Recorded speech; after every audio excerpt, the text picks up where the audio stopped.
டேய் மாப்பிள்ள, டெய்லி ஆட்டுக்கண்ணு சாப்பிட்டோம்னா நமக்கு கண்ணுக்கு அவ்வளோ பவருடா. கண்ணாடியே போட தேவையில்ல, சும்மா கழுகு கண்ணு கிடைக்கும் தெரியுமா? அன்பர்களே, ஆட்டின் இறைச்சியை உண்பதற்கும் ஆட்டின் கண்களை உண்பதற்கும் மிகப்பெரிய வித்தியாசம் இருக்கிறது. ஆட்டு இறைச்சியின் புரதம் ஆக்டின், மயோசின் போன்ற புரதங்களால் கட்டமைக்கப்பட்டது.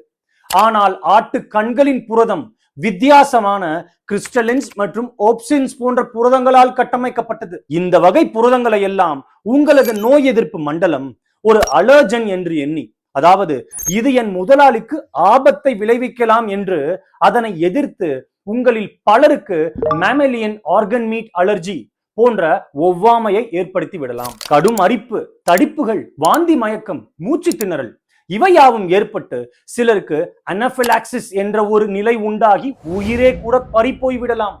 உங்களுக்கு ஏற்கனவே ஒவ்வாமை பிரச்சனை இருக்கும் பட்சத்தில் ஆடோ மாடோ எவற்றின் கண்களையும் மறந்தும் கூட புசித்து விட வேண்டாம். இல்லை, எனக்கு சாப்பிட்டு நல்ல பழக்கம் இருக்கு என்று கூறுபவர்கள் அளவோடு சாப்பிடுங்கள். ஏனென்றால் கொலஸ்ட்ராலும் இவற்றில் மிகுதி. சமைக்கும் முன் முழுமையாக சுத்தம் செய்துவிட மறக்காதீர்கள். நன்றி.